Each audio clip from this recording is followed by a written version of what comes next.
Words and news channel நேயர்கள் அனைவருக்கும் இயேசு கிறிஸ்து நாமத்தினாலே வாழ்த்துக்களை தெரிவித்துக் கொள்கிறோம். இன்றைய காணொளியில் தேவாலயத்தில் ஆராதனையில் ஈடுபட்டுக் கொண்டிருந்த கிறிஸ்தவர்களை திடீரென்று நுழைந்த மதவாதிகள் மிகவும் கடுமையாக தாக்கி 168 பேர்களை கடத்தி சென்றுள்ளனர். நைஜீரியாவில் இப்படிப்பட்ட கொடுமையான சம்பவங்கள் நடைபெற்றுள்ளது. காவல்துறையினர் அவர்களை மீட்க முயற்சி எடுத்து வருகின்றனர். உலக மக்கள் அனைவரும் அவர்கள் மீட்கப்பட வேண்டும் என்று ஜெபங்கள் ஏறெடுக்கப்பட்டு வருகிறது. என்ன நடந்திருக்கு என்று இந்த காணொலியில் நாம் பார்ப்போம். நைஜீரியாவில் கடந்த சில வருடங்களாக பெரிய தாக்குதல்கள் எல்லாம் நடந்த வண்ணமாகவே காணப்படுகிறது. மக்களை கொலை செய்வதும் தேவாலயத்தில் உள்ள மக்களை துன்பப்படுத்துவதும் போன்ற செயல்களை தீவிரவாத அமைப்புகள் செய்து வருகிறது. தற்பொழுது நைஜீரியாவில் வடமேற்கு பகுதியான கடுனாவில் அங்கு நிறைய தேவாலயங்கள் உள்ளது. மக்கள் வழக்கமாக தேவனை ஆராதித்து வந்துள்ளனர். மக்கள் தேவாலயத்தில் ஆராதித்து கொண்டிருக்கும் போது திடீரென தீவிரவாதிகள் ஆயுதங்களோடு நுழைந்து தாக்குதல் நடத்தியிருக்கிறார்கள். அது மட்டுமல்லாது 170க்கும் மேற்பட்ட மக்களை கடத்திட்டு போயிருக்காங்க. சிலர் தப்பி அங்கிருந்து வந்ததாக தெரிகிறது. தற்பொழுது 168 பேர் பிணைய கைதிகளாக அவர்களிடம் உள்ளனர்.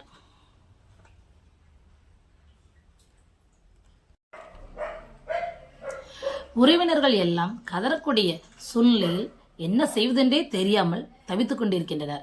அங்குள்ள நியூஸ் சேனல்லாம் இந்த தகவலை வெளியிட்டிருக்காங்க.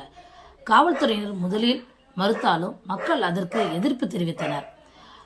போலீஸ் கமிஷனர் முகமது ரபி என்று சொல்லக்கூடியவர் மறுத்திருந்தார் இதனால் மக்களுக்கும் காவல்துறைக்கும் கடுமையான வாக்குவாதம் நடைபெற்றது.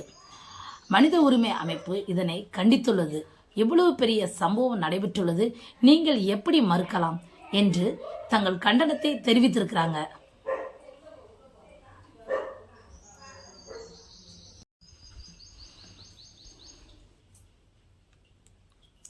தற்பொழுது அரசாங்கமும் காவல்துறையும் ஜனங்களை மீட்பதற்கு முயற்சி செய்து வருகிறோம் என்று தகவல் தெரிவித்திருக்கின்றனர். சில கிறிஸ்தவ அமைப்புகள் சம்பவம் நடந்த இடத்தை பார்க்க வேண்டும் என்று சொல்லும்போது காவல்துறையினர் நீங்க அங்கெல்லாம் செல்லக்கூடாது என்று தடுத்துள்ளனர். நைஜீரியாவில் இஸ்லாமிய ஆட்சி நடைபெற்று வருகிறது. வேண்டுமென்றே இந்த சம்பவங்கள் எல்லாம் நடைபெறுகிறதா என்று சந்தேகம் எழுந்துள்ளது. காவல்துறையும் இதற்கு உடந்தையாக இருக்குமோ என்று நினைக்க தோன்றியுள்ளது. இயேசுவை சொந்த இரட்சகராக ஏற்றுக்கொண்டதால் மாத்திரமே பலவித இன்னல்களை நைஜீரிய மக்கள் ஒவ்வொரு நாளும் சந்தித்து வருகின்றனர். இந்த நிகழ்வு பெரும் பரபரப்பை தற்சமயம் ஏற்படுத்தியுள்ளது. அமெரிக்கா உடனடியாக ஆக்ஷன் எடுக்க வேண்டும்.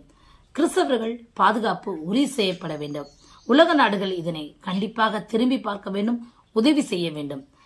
அன்பான சகோதர சகோதரிகளே, நைஜீரிய மக்கள் படும் பாட்டிற்கு அளவே இல்லை. அவர்களுக்காக நாம் தொடர்ந்து செபிப்போம். நாம் இங்கு அமைதியான சூழ்நிலையில் வாழ்ந்து கொண்டிருக்கிறோம். இப்படிப்பட்ட சூழ்நிலைகள் அங்கு கண்டிப்பாக உருவாக வேண்டும். இயேசுவை ஏற்றுக்கொண்டதால் மாத்திரமே அந்த பிள்ளைகள் அதிகமாய் தொந்தரவுக்கு இன்னல்களுக்கு ஆளாகின்றார்கள். இந்த கடத்தப்பட்ட ஒவ்வொரு கிறிஸ்தவ மக்களும் பத்திரமாய் நாடு வந்து சேர வேண்டும், பாதுகாப்பாய் இருக்க வேண்டும். தேவன் அதற்கு உதவி செய்ய வேண்டும். இந்த அரசாங்கமும் மனமிறங்கி துரிதமாக இதற்கு செயல்பட வேண்டும் என்று நம் ஜெபங்களில் தொடர்ந்து நினைத்துக் கொள்வோம். ஆமென்.